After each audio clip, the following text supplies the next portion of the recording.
ശുഭ നേർവ്ലോഗിൻ്റെ പുതിയ വീഡിയോയിലേക്ക് എല്ലാവർക്കും ഒരിക്കൽ കൂടി സ്വാഗതം. ആദ്യമായിട്ട് എന്നെ കാണുന്നെങ്കിൽ ഒന്ന് സബ്സ്ക്രൈബ് ചെയ്യുക, ഇഷ്ടമായ ലൈക്ക് ചെയ്യാനും ഷെയർ ചെയ്യാനും മറക്കല്ല കേട്ടോ. അപ്പോൾ നമ്മൾ ഇന്നൊരു നമ്മുടെ വിൻ്റർ സീസണിലുള്ള ഒരു ഫേഷ്യലുമായിട്ടാണ് വന്നിരിക്കുന്നത്.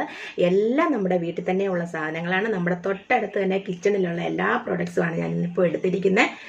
നമ്മുടെ ഹൈഡ്രാ ഫേഷ്യലിനൊക്കെ ഒരു തുല്യമായിട്ടുള്ള ഒരു വീട്ടിൽ തന്നെ ഇത് ചെയ്യാവുന്ന ഒരു ഫേഷ്യലാണ് കാണിക്കാൻ പോകുന്നത്. നമുക്ക് നല്ല നറിഷ്മെൻറ്റ് കിട്ടാനും ഡ്രൈ സ്കിന്ന് മാറാനും നമ്മുടെ ആ വരണ്ട ആ ചർമ്മത്തെ ഫുള്ള് മാറ്റാനും ഈ സീസണിൽ ചെയ്യാവുന്ന ഒരു നല്ല ഫേഷ്യലുമായിട്ടാണ് ഇന്ന് വന്നിരിക്കുന്നത് കേട്ടോ. അപ്പോൾ നമുക്ക് പെട്ടെന്ന് തന്നെ വീഡിയോയിലോട്ട് പോകാം. അപ്പം എൻ്റെ മുഖത്ത് ഒന്നുമില്ല കേട്ടോ. കുളി കഴിഞ്ഞിട്ട് ഞാൻ ഒരു ഷോർട്സ് എടുക്കാനായിട്ട് ഞാൻ ഈ പൊട്ട് തൊട്ടെന്ന് മാത്രമേ ഉള്ളൂ കേട്ടോ. കണ്ണെഴുത് നമ്മളെപ്പോഴും കണ്ണെഴുതുന്നതാണല്ലോ. അപ്പോൾ ഫസ്റ്റ് തന്നെ ക്ലെൻസിങ്ങിനായിട്ട് ഞാനിവിടെ പാലാണ് എടുത്ത് വെച്ചിരിക്കുന്നത്. അപ്പം പാല് നമുക്ക് നമ്മുടെ കയ്യിലോട്ട് വേണ്ട ബൗളിലോട്ട് ഒഴിക്കാവേ. നമുക്ക് എല്ലാവർക്കും ഹാപ്പി ക്രിസ്മസ്. എല്ലാവരും ഫുഡൊക്കെ അടിച്ചിട്ട് എല്ലാവരും കിടന്ന് ഉറങ്ങുമായിരിക്കും അല്ലേ ഈ സമയം. അപ്പോൾ ഞാൻ ഈ സമയം വിട്ടിട്ട് വീഡിയോ ഇട്ടപ്പോൾ ഞാൻ വിചാരിച്ചു എല്ലാവരും ഇപ്പം ഭയങ്കര ഹെവി ഫുഡൊക്കെ അടിച്ച് എല്ലാവരും കിടന്ന് ചാച്ചുമായിരിക്കും അല്ലേ. എങ്കിലും എൻ്റെ വീഡിയോ എല്ലാവരും കാണണം. ഈ വീഡിയോ നല്ല യൂസ്ഫുൾ ആയിട്ടുള്ള വീഡിയോ ആണ്. നമ്മുടെ വിൻ്റർ സീസണിൽ ഡ്രൈ സ്കിന്നുകാർക്കും ഓയിലി സ്കിന്നുകാർക്കും എല്ലാവർക്കും ചെയ്യാൻ പറ്റിയ ഒരു വീഡിയോ ആയ കേട്ടോ. അപ്പം നമ്മുടെ പൊട്ടൂരി വെക്കാം. അപ്പോൾ നമ്മൾ പാല് കൊണ്ടാണ് ക്ലെൻസ് ചെയ്യുന്നത്.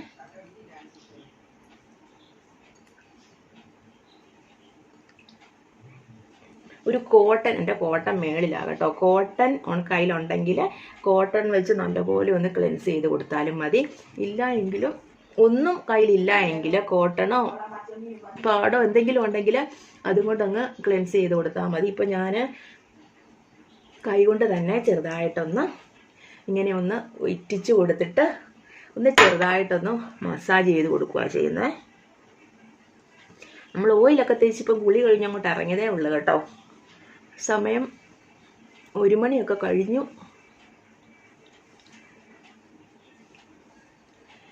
ഒരു 2 സെക്കൻഡ് ഒന്ന് നല്ലതുപോലെ ഒന്ന് ക്ലെൻസ് ചെയ്യണം.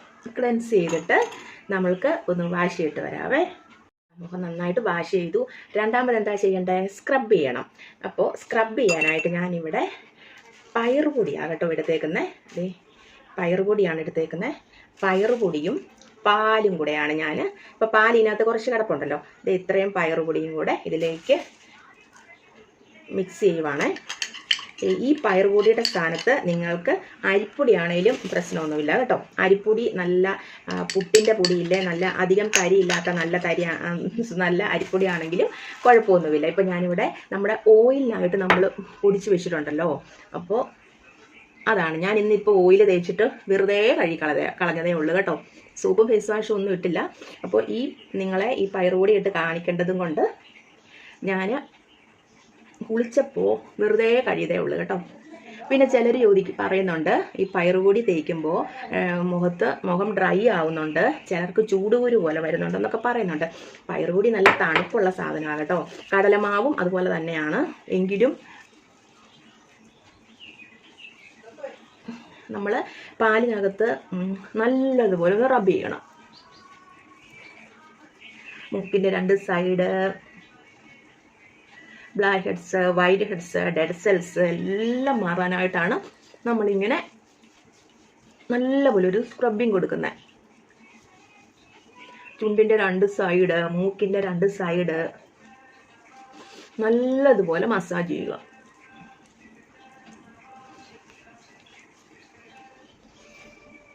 ഒരു 5 മിനിറ്റ് ഇങ്ങനെ മസാജ് കൊടുക്കണം കേട്ടോ. എങ്കിലേ നമ്മുടെ ഡെഡ് സെൽസ് എല്ലാം ഒന്ന് പോകത്തുള്ളൂ. വെറുതെ പയറുപൊടി ഇട്ട് നമ്മൾ ഓയിൽ അപ്ലൈ ചെയ്യുന്നവർ പയറുപൊടി ഇട്ട് കഴുകിക്കളയാനാണല്ലോ ഞാൻ പറഞ്ഞിരിക്കുന്നത്. അപ്പോൾ ഒരുപാട് ഡ്രൈ ആയിട്ട് തോന്നുന്നുണ്ടെങ്കിൽ ഇങ്ങനെ പാലിനകത്ത് പയറുപൊടി ഇട്ടൊന്ന് റബ്ബ് ചെയ്ത് കഴുകിക്കളയുക. നമ്മൾ ഓയിൽ തേക്കുമ്പോൾ ഇതുപോലെ ഇട്ട് മസാജ് ഒന്നും ചെയ്യണ്ട കേട്ടോ. കുറച്ചെടുക്കുക, നമ്മുടെ ഓയിലൊന്ന് കഴുകിക്കളയാൻ മാത്രമായിട്ടുള്ള മസാജിങ് മതി കേട്ടോ. ഇതിപ്പോൾ നമ്മളൊരു സ്ക്രബായിട്ട് ചെയ്യുന്നതുകൊണ്ടാണ് നമ്മളിങ്ങനെ ഒരു മസാജ് കൊടുക്കുന്നത്.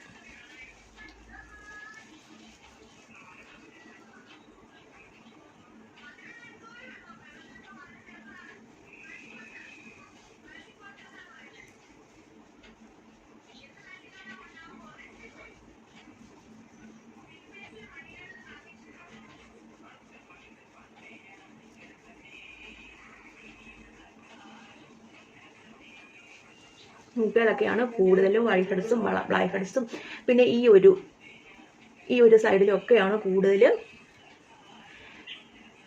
ഡെഡ് സെൽസും ഒക്കെ ഉണ്ടാവാൻ സാധ്യത. അപ്പോൾ അവിടെ ഒന്നും നല്ലപോലെ വലിയ പ്രഷർ കൊടുക്കാതെ മസാജ് ചെയ്യുക. ഇനി നമുക്ക് വാഷ് ചെയ്തിട്ട് വരാം. മുഖം നന്നായിട്ടൊന്ന് ഇങ്ങനെ ഒന്ന് ചെറുതായിട്ട് മസാജ് ചെയ്ത് വാഷ് ചെയ്ത് കളഞ്ഞു. ഇനി നമുക്ക് എന്താ വേണ്ടത്? ഇനി നമുക്ക് മസാജിങ് അല്ലേ വേണ്ടത്. മസാജിങ്ങിനായിട്ട് നമ്മളിവിടെ ഞാൻ ഒരു ക്യാരറ്റ് എടുത്ത് നന്നായിട്ട് അടിച്ചു കൊണ്ടുവന്നിട്ടുണ്ട്. ക്യാരറ്റും നമ്മൾ ഈ ഒരു ഫേഷ്യലിൻ്റെ ആവശ്യം എന്താണെന്നറിയുമോ? നമ്മുടെ മുഖത്തെ നല്ല സോഫ്റ്റ് ആക്കാനും ഗ്ലോ വരുത്താനും ഡ്രൈനെസ് മാറാനും ഒക്കെയുള്ള ഒരു ഫേഷ്യലാണിത്. അപ്പം ഞാൻ പറഞ്ഞല്ലോ, ഈ ഒരു സീസണിലുള്ള, അതായത് വിൻ്റർ സീസൺ, നമുക്ക് ചുണ്ടേ വര പോലെ വരികയും മൂക്കിൻ്റെ 2 സൈഡിലും കറുപ്പ് വന്നിട്ട് ഡ്രൈനെസ് കൂടിയിട്ട് കറുപ്പ് വരികയും നമ്മുടെ സ്കിന്നും കഴുത്തിൻ്റെ 2 സൈഡും കൈയും ഒക്കെ നമുക്ക് ഏറ്റവും കൂടുതൽ ഡ്രൈനെസ് ആകുന്ന ഒരു ടൈമാണ്. ഈ ഒരു ടൈമിലേക്കുള്ള ഫേഷ്യൽ ആയതുകൊണ്ട് ഞാൻ ഇവിടെ ഇത്രയും ക്യാരറ്റ് ജ്യൂസ് എടുത്ത് വെച്ചിട്ടുണ്ട്. അപ്പോൾ ആ ജ്യൂസും ഇതിൻ്റെ കൂടെ എന്താണെന്ന് അറിയുമോ? ക്യാരറ്റ് ജ്യൂസും ഗ്ലിസറിനും കൂടെയാണ് ഞാൻ എടുക്കുന്നത്. ഗ്ലിസറിൻ്റെ ഗുണങ്ങൾ ഞാൻ എപ്പോഴും വീഡിയോ ഇട്ടിട്ടുണ്ട്. ഇത് കണ്ടോ, ഞാൻ നന്നായിട്ട് അരിച്ചില്ല കേട്ടോ. ഒരു 2-3 സ്പൂൺ ക്യാരറ്റിൻ്റെ ജ്യൂസ് നമുക്ക് എടുക്കാം. പിന്നെ ഇതിലേക്ക് സ്വല്പം ഗ്ലിസറിനാണ് ആഡ് ചെയ്യുന്നത്.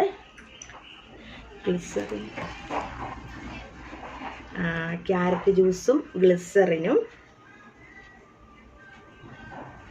കൂടെയാണ് നമ്മൾ മസാജിങ് ക്രീമായിട്ട് എടുക്കുന്നത് കേട്ടോ. മസാജിങ് ക്രീം എന്ന് പറയാൻ പറ്റത്തില്ല, ഞാനിത് പാർലറിൽ യൂസ് ചെയ്യുന്ന വേടങ്ങ് യൂസ് ചെയ്തതേ ഉള്ളൂ. മസാജിങ് ക്രീം എന്ന ഒരു മസാജിനായിട്ട് നമ്മൾ ഇങ്ങനെ ക്യാരറ്റിൻ്റെ ഒരു ജ്യൂസും ഗ്ലിസറിനും കൂടെയാണ്. അപ്പം ഇത് രണ്ടിൻ്റെയും ഗുണങ്ങൾ നിങ്ങൾക്ക് നന്നായിട്ടറിയാമല്ലോ. മധുരം, ക്യാരറ്റിൻ്റെ മധുരം വായിക്കത്ത്. അപ്പം നന്നായിട്ട് ഇങ്ങനെ അങ്ങ് ഒഴിച്ചു കൊടുത്തിട്ട് പിന്നെ നമുക്ക് ചെറുതായിട്ട് മസാജ് കൊടുക്കാം കേട്ടോ. ഇതൊരു 10 മിനിറ്റ് നേരം നമ്മൾ മസാജ് കൊടുക്കണേ.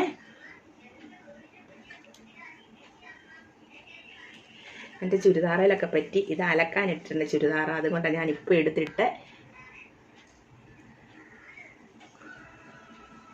കഴിഞ്ഞ ദിവസം ലുലുവിലൊക്കെ പോയപ്പോൾ ഇട്ടിട്ട് പിന്നെ നനച്ച് വെച്ചില്ലായിരുന്നു.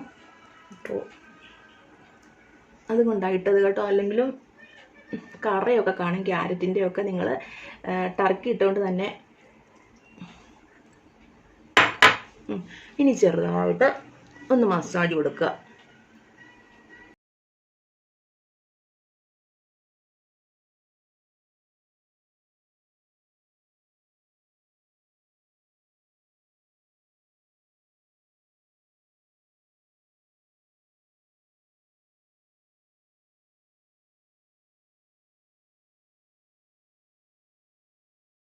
ഒരു 5-10 മിനിറ്റ് നേരം മസാജ് ചെയ്തിട്ട് ഒരു 5 മിനിറ്റ് നേരം അത് നമ്മുടെ ഫേസിൽ ഇരിക്കട്ടെ കേട്ടോ. എന്നിട്ട് മാത്രമേ വാഷ് ചെയ്ത് കളയാവൂ. എന്നിട്ടേ നമ്മൾ പായ്ക്ക് അപ്ലൈ ചെയ്ത് കൊടുക്കാവൂ കേട്ടോ. അപ്പോൾ ഞാൻ ഇതൊരു 10 മിനിറ്റ് നേരം ഇങ്ങനെ ഫേസിൽ വെക്കട്ടെ കേട്ടോ. നന്നായിട്ട് ഞാൻ നമ്മുടെ ക്യാരറ്റ് ജ്യൂസും ഗ്ലിസറിനും കൂടെ മസാജ് ചെയ്തിട്ട് ഒരു 10 മിനിറ്റ് വെച്ചതിന് ശേഷമാണ് വാഷ് ചെയ്തത് കേട്ടോ. അപ്പോൾ ഇപ്പം തന്നെ മുഖത്ത് തൊട്ടാൽ നല്ലൊരു സ്മൂത്തായി നല്ലൊരു നറിഷ്മെൻറ്റ് നമുക്ക് കിട്ടണം. അതിനു വേണ്ടിയാണ് നമ്മൾ ഇപ്പോൾ ഈ ടൈമിൽ ഈ ഒരു ഫേഷ്യൽ ചെയ്യുന്നത്. ഇനി നമുക്ക് പായ്ക്കല്ലേ ചെയ്യണ്ടേ? പായ്ക്കിനായിട്ട് ഞാനിവിടെ അലോവേര ആണ് എടുത്തേക്കുന്നത്. അലോവേര ഇതിപ്പോൾ എന്താണെന്നറിയോ ഇങ്ങനെ ഇരിക്കുന്നത്? ഞാൻ ഫ്രിഡ്ജിനകത്ത് കഴിഞ്ഞ ദിവസം ഒരു വലിയ തണ്ട് എടുത്തിട്ട് ഫ്രിഡ്ജിനകത്ത് വെച്ചതാണ് കേട്ടോ. നല്ല തണുത്തിരിക്കുക കേട്ടോ. അപ്പോൾ നമ്മുടെ ഫേസിലേക്ക് നല്ല പോലെ തേച്ച് കൊടുക്കുക. കഴുത്ത് മുതൽ നമുക്ക് തുടങ്ങാം.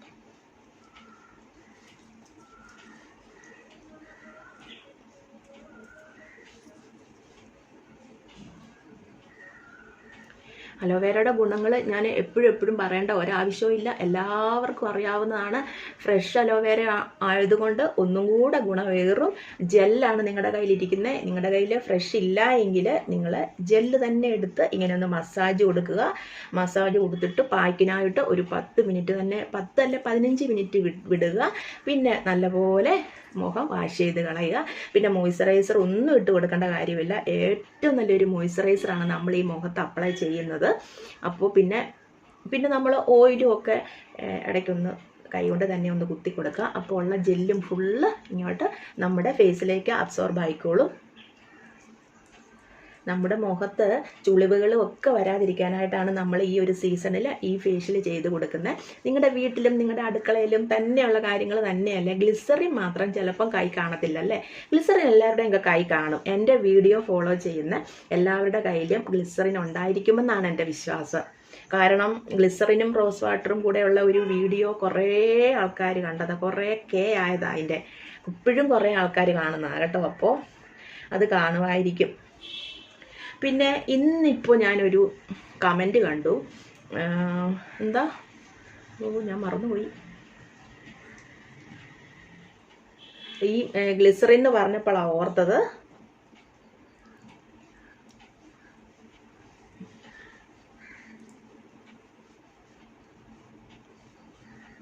എന്ന് വെച്ചാൽ അവർ പറഞ്ഞതിൻ്റെ അർത്ഥം ചുമ്മാതെ ഇങ്ങനെ ബോറടിപ്പിക്കാതെ അങ്ങ് പറയാൻ. നിങ്ങൾ കാണണ്ടെന്നേ എൻ്റെ വീഡിയോ കാണുന്നവർ മാത്രം കണ്ടാൽ മതി. എനിക്ക് 100% ഉറപ്പുണ്ട്. എൻ്റെ വീഡിയോ കണ്ടിട്ട് ആർക്കും ഒരു ദോഷമോ ഒരു കെമിക്കൽ അടങ്ങിയ ഒരു സാധനം കാണിക്കുവോ ഒന്നുമില്ല. എനിക്ക് എൻ്റെ മുഖത്ത് തന്നെയാണ് ഞാൻ ഇട്ട് കാണിക്കുന്നത്. അതും എൻ്റെ മുഖത്ത് യൂസ്ഫുൾ ആയതും നിങ്ങൾക്ക് എല്ലാവർക്കും യൂസ്ഫുൾ ആകുന്നതും.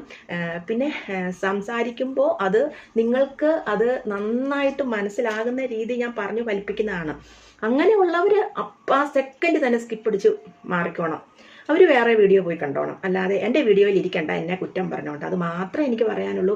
എൻ്റെ എല്ലാ സബ്സ്ക്രൈബേഴ്സും എന്നെ സ്നേഹിക്കുന്നവരും എപ്പോഴും എന്നോട് പറയാറുണ്ട്, ആ വീഡിയോ ഒന്നും മൈൻഡ് ചെയ്യരുത് ശുഭയെന്ന്. പക്ഷേ എനിക്കങ്ങനെ മൈൻഡ് ചെയ്യാതിരിക്കാൻ പറ്റത്തില്ല. കാരണം അതുപോലെയാണ് നിങ്ങളുടെ അടുത്ത് ഞാൻ ഓരോ വീഡിയോസും എൻ്റെ ഓയിലും എല്ലാം നിങ്ങളുടെ അടുത്ത് എത്തിക്കുന്നത്. നിങ്ങൾക്കറിയാമല്ലോ. അപ്പോൾ പിന്നെ കണ്ടിട്ട് അതിൻ്റെ ഫലം ഉണ്ടായിട്ട് ചീത്ത വിളിക്കുന്ന പരിപാടി വേണ്ട കേട്ടോ. കാരണം എന്താണെന്ന് വെച്ചാൽ നിങ്ങൾ കാണണ്ടെന്നേ, നിങ്ങൾ കണ്ടിട്ട് കുറ്റം പറയാനും നിൽക്കണ്ട. കേട്ടല്ലോ ഞാൻ പറഞ്ഞേ. അപ്പം എല്ലാവർക്കും അതിന് മനസ്സിലാകുമെന്ന് ഞാൻ കരുതുന്നു. എല്ലാവരും അല്ല, നമ്മുടെ കൂടെ ഒരുപാട് ആൾക്കാരുണ്ട്. ഞാൻ നമ്മുടെ ഓരോ സീസണിലും അപ്ലൈ ചെയ്യേണ്ട ഫേഷ്യലും പായ്ക്കും കാര്യങ്ങളും എല്ലാ രീതിയിലും നിങ്ങൾക്ക് ഞാൻ പറഞ്ഞു തരുന്നത്. ഒരു ഹൈഡ്രാ ഫേഷ്യലിന് തുല്യമാണ് ഈ ഒരു ഫേഷ്യൽ നമ്മുടെ മുഖത്ത് ചെയ്യുന്നത്. ഒരു ഹൈഡ്രാ ഫേഷ്യലിന് 6000, 7000, 8000 രൂപ വാങ്ങിക്കുന്ന പാർലർ വരെ ഉണ്ട്. അപ്പോൾ ആ ഹൈഡ്രാ ഫേഷ്യൽ എന്താണെന്നും ഹൈഡ്രാ ഫേഷ്യലിനെ പറ്റിയും പഠിച്ച ആളാണ് ഞാൻ. അപ്പോൾ നമുക്ക് അതിൻ്റെ എല്ലാ മൈന്യൂട്ടായ ക്രീംസും ജെല്ലും ഒക്കെ എങ്ങനെയാണെന്ന് അറിയാവുന്നത് കൊണ്ടാണ് ആ തരത്തിലുള്ള കാര്യങ്ങൾ ഞാൻ നിങ്ങൾക്ക് ചെയ്ത് കാണിച്ച് എൻ്റെ മുഖത്തിട്ട് നിങ്ങളെ കാണിക്കുന്നത്. നിങ്ങൾക്ക് ചെയ്ത് നോക്കുമ്പോഴാണ് അതിൻ്റെ ഫലം കാണുന്നത്. ഞാൻ ഇപ്പോഴാണ് ആ കമൻറ്റ് കണ്ടത്, കുറച്ച് മുന്നെയാണ് ആ കമൻറ്റ് കണ്ടത്. ഒരു മാന്യത കാണിക്കാൻ, അതെ യെസ് അത് തന്നെ, ഒരു മാന്യത കാണിക്കാൻ വീഡിയോയിൽ വന്ന് ഞാൻ നല്ല മാന്യതയോടുകൂടി നല്ല മാന്യത പുലർത്തി. എനിക്ക് മാന്യത വിട്ടൊരു കളിയില്ല. അപ്പം ശുഭ നായർ വ്ലോഗ് കാണുന്നവർക്കെല്ലാം മനസ്സിലാകുമായിരിക്കാം. മാന്യത ഉള്ളവർക്ക് മനസ്സിലാകും. മാന്യത ഇല്ലാത്തവരുടെ കാര്യം എനിക്ക് പറയേണ്ട കാര്യമില്ല. ഞാൻ നല്ല മാന്യതയോടുകൂടെയാണ് വീഡിയോ ചെയ്യുന്നതും. എനിക്ക് മാന്യത വിട്ട് അറിയില്ല. അപ്പം പിന്നെ ആ വീഡിയോയിലും ഞാൻ അങ്ങനെ ചെയ്യുള്ളൂ. എന്നെ കാണുന്നവർ കണ്ടാൽ മതി. ഒരു മാന്യത കാണിക്കാൻ വീഡിയോയിൽ വന്നിട്ട് എന്ത് മാന്യതയാ? നിങ്ങൾക്ക് എന്ത് മാന്യത ഉണ്ടായിട്ടാണ് നിങ്ങൾ എന്നെ അങ്ങനെ പറഞ്ഞത്? എൻ്റെ ഫുൾ വീഡിയോ കണ്ടിരുന്നിട്ട് എനിക്ക് മാന്യതയില്ലെന്ന് പറയാം. നിങ്ങൾക്ക് എന്താ അവകാശം? ഞാനിപ്പോൾ ഈ പറയുന്ന ബാഡ് കമൻറ്റിന് ഒന്നും റിപ്ലൈ തരരുതെന്ന് ഞാൻ ഓർത്തതാണ്. പക്ഷേ എനിക്ക് അങ്ങനെ പറയാൻ അറിയുള്ളൂ. എന്നിട്ടും നിങ്ങൾ എന്തോരം പേരാ വാട്സപ്പിൽ വന്ന് വീണ്ടും ആ വീഡിയോ ഫുൾ കുത്തിയിരുന്ന് കണ്ടിട്ട് വാട്സപ്പിൽ വന്ന് എന്തുകൊണ്ടാണ് അതിൻ്റെ ഓരോന്നിനും ഓരോ ക്വസ്റ്റ്യൻസ് വീണ്ടും വരുന്നത്? അപ്പോൾ അത്രയും പറഞ്ഞു തന്നിട്ടും മനസ്സിലാകാത്ത ആൾക്കാർ നമ്മുടെ ഇതിനകത്തുണ്ടെന്ന് മനസ്സിലാക്കണം. അപ്പോൾ ശുഭ മാന്യത വിട്ടൊന്നും ഒന്നും പറയുന്നില്ല. ശുഭയ്ക്ക് അറിയാം എങ്ങനെയാണ് വീഡിയോ ചെയ്യേണ്ടതെന്നും നിങ്ങളിലേക്ക് എങ്ങനെയാണ് അത് പറഞ്ഞു പഠിപ്പിക്കേണ്ടതെന്നും ശുഭയ്ക്ക് അറിയാം. നിങ്ങൾ എൻ്റെ വീഡിയോയിൽ ഇനി വരണ്ട. അപ്പം കാര്യം തീർന്നല്ലോ ഇല്ലേ? അപ്പോൾ നമ്മുടെ വീഡിയോ ഇത്രയേ ഉള്ളൂ. ഞാനൊരു 10 മിനിറ്റും കഴിഞ്ഞിട്ടേ മുഖം വാഷ് ചെയ്യുന്നുള്ളൂ കേട്ടോ. അത് നമ്മുടെ മുഖത്ത് അലോവേര ജെല്ലിൻ്റെ ഗുണം നമ്മുടെ മുഖത്തെ സ്കിന്നിലങ്ങ് അബ്സോർബായിട്ട് അവിടെ ഇരിക്കട്ടെ. അപ്പോൾ നല്ല വീഡിയോ ആയിട്ട് നാളെ വരാം. അതുവരേക്കും ബൈ. പിന്നെ ഒരു കാര്യം എടുത്ത് പറഞ്ഞോട്ടെ, എൻ്റെ എല്ലാ സബ്സ്ക്രൈബേഴ്സും എന്നെ വഴക്ക് പറയും, ശുഭേ നെഗറ്റീവ് കമൻറ്റ് മൈൻഡ് ചെയ്യരുതെന്ന് പറഞ്ഞിട്ടില്ല എന്ന് ചോദിച്ചുകൊണ്ട്. ഇല്ല, ഞാൻ മൈൻഡ് ചെയ്യുന്നില്ല. പക്ഷേ എനിക്ക് മാന്യത എന്നൊരു വാക്ക് അവിടെ വന്നതും കൊണ്ടാണ് ഞാൻ ഇത് ആ കാര്യം പറഞ്ഞത് കേട്ടോ. ബാക്കി എല്ലാവരോടും സോറി കേട്ടോ. എനിക്ക് നമുക്കങ്ങനെ നെഗറ്റീവ് കമൻറ്റ് അധികം വരാറില്ല, ഒരു കമൻറ്റും അങ്ങനെ വരാറില്ല. ആരെങ്കിലും എന്തെങ്കിലും ഒന്ന് പറഞ്ഞാൽ തന്നെ ഇങ്ങനെയൊക്കെയുള്ളതായിരിക്കും. അല്ലാതെ ശുഭ നായർ വ്ലോഗിൽ ഒരു നെഗറ്റീവ് കമൻറ്റും വരാറില്ല. അത് തന്നെ ഒരു ഭാഗ്യമായിട്ട് കരുതുന്ന ആളാണ് ഞാൻ. മാന്യത വിട്ടിട്ട് അതായത് അവരുദ്ദേശിച്ച മാന്യതയുടെ അർത്ഥം ഞാനിരുന്ന് എന്തൊക്കെയോ ഇങ്ങനെ പറഞ്ഞു വലിച്ചു നീട്ടിക്കൊണ്ടുപോകാൻ. ഞാൻ വലിച്ചു നീട്ടും. ശുഭ നായർ വ്ലോഗിന് അങ്ങനെ പറയാൻ അറിയുള്ളൂ. അപ്പം നിങ്ങൾ എന്ത് ചെയ്യണം? ശുഭ നായർ വ്ലോഗിനെ ഇഷ്ടമില്ലെങ്കിൽ ആ സെക്കൻഡ് സ്കിപ്പ് അടിച്ചു പോവുക കേട്ടല്ലോ. അപ്പോൾ എല്ലാവർക്കും ബൈ.